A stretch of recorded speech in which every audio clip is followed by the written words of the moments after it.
Hey everybody, welcome to the Obscure Toy Files. I'm your host, Boggs. This is a quickie little inside review thingy. I went to Pandora's Toy Box in New Jersey, Lafayette, New Jersey, a week or two ago. Maybe last week? Well, whenever this video comes out, it won't matter what day or time.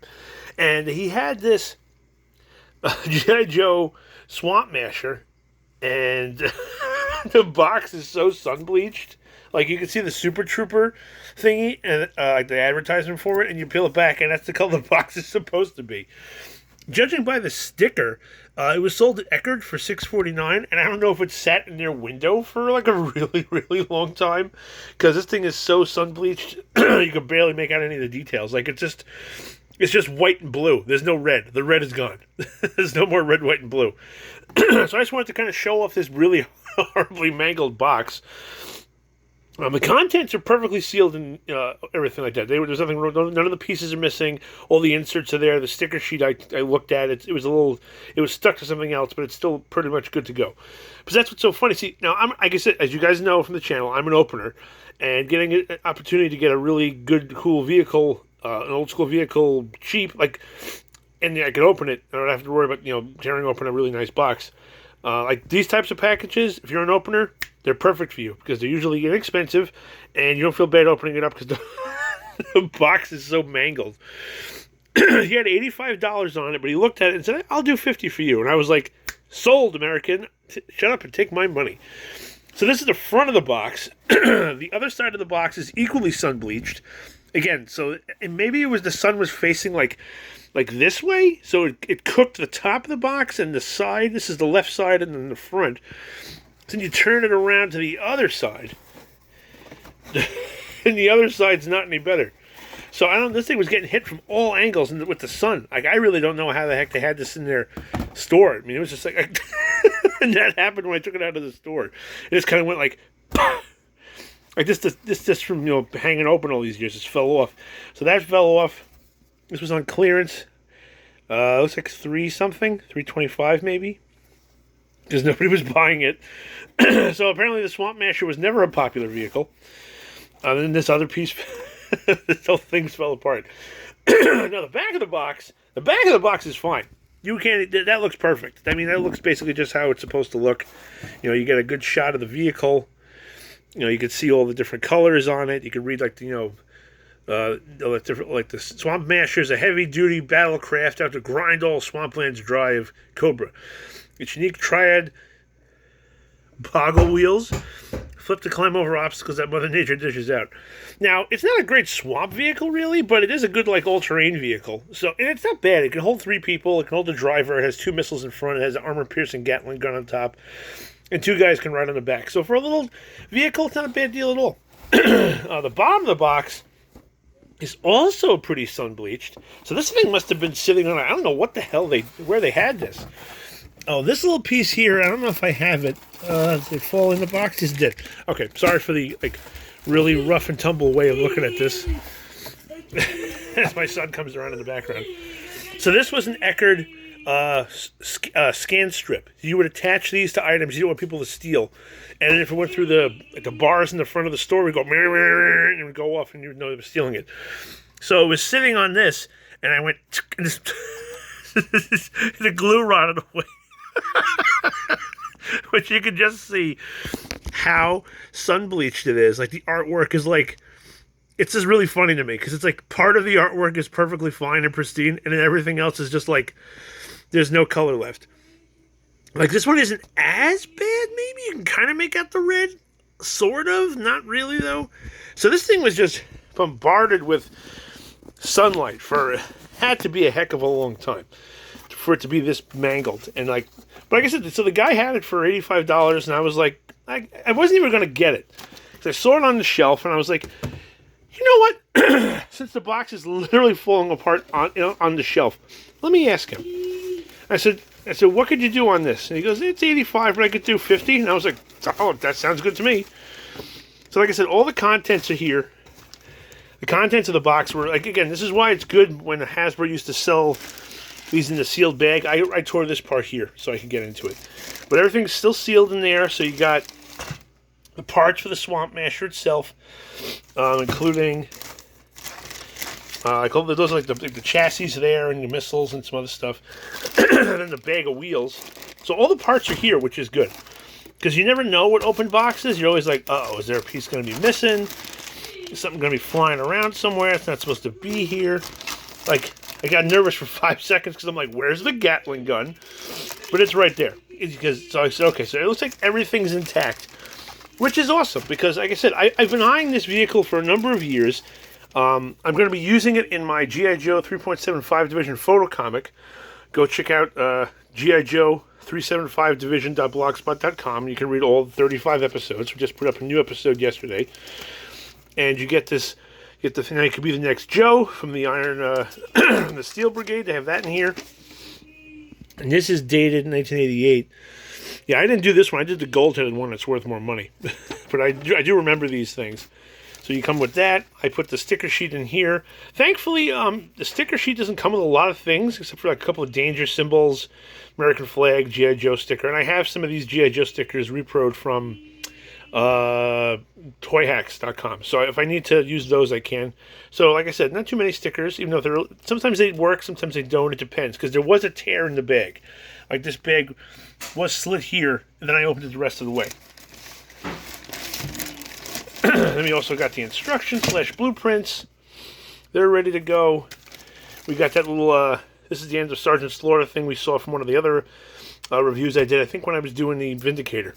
And then we have the advert for 1988. And this is the year, this is my year for G.I. Joe. Because I remember getting into them at this year. I remember I had this thing for years. I still have one. And I marked this thing up with all the guys I wanted.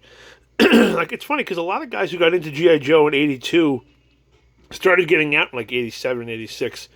Mostly 87 when they were like, yeah, I'm done. But by then they were also too old. I mean, because if you were 8 in 1982 and you fast forward 5 years, you're like 13 years old at that point. You might not be into toys anymore. You might be into girls and sports and other things, not really care about G.I. Joe. So the kids who were 8 years old, 5 years old, because these toys are ages 5 and up, according to the box. So if you were 5, 6 years old when this came out, you're ready to rock. I mean, I was like 8 or so. So, I mean, I loved this year for G.I. Joe. I mean, they're great toys. They're fun toys. Do they make any sense in a real militaristic situation? Absolutely not. Some of these vehicles, you look at me like, that guy would get shot in the head in 5 seconds. It's like, why is it? But as toys, it works perfectly fine. Toys, it's great.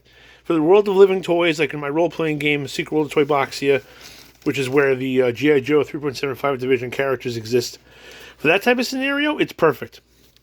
It works out great. Yeah, right there, you can see that line. That's where the stickers, yep, and there's the other danger sticker. Yeah, the sticker sheet flipped around in the wrong angle and got stuck to that. So I was like, no. But again, there's not a lot of stickers on the Swamp Masher, so it's not a huge loss if they all don't work. Now, I was going to build this thing, but I need it for the comic book, the G.I. Joe 375 Division photo comic I'm doing. So I don't have to, I don't want to put it together just yet, because I need to put it together for that, and I have to have a place to put it when I'm done putting it together. It might fit back in its box. I'm going to get some tape and retape the side flap on and the other flap from the inside. But it's still just so funny how this box is so mangled from the sun. I bought a Ninja Turtle numbskull once that was sitting in the front of this guy's store on Long Island, New York, and it had been there like 15 years easy. The entire that numbskull box was bleached like top, sides, and front. Bottom was pristine. Back wasn't too bad. The bottom is always usually where it's the best, which is why it's so funny. So maybe it was sitting like this. It might have just been sitting that way then. That's the only way I could see it. We got hit from sun from all sides, and the back would be fine. Yeah, because the back looks perfectly normal. Like if I showed you this, you're like, oh, the box looks okay. It's a little beaten up. And then you're like, oh my god, I went to the beach too much. Yeah. So cool. So that was a quick look / unboxing, air quotes, of the G.I. Joe 1988 Swamp Masher. I know there's been some, I think Hooded Cobra Commander 788, I believe is his handle, here on YouTube. I think he did a review and an unboxing and an assembly of a Swamp Masher. Because like I said, it's not a very high demand vehicle. It's not worth a lot of money. A lot of people really don't like it.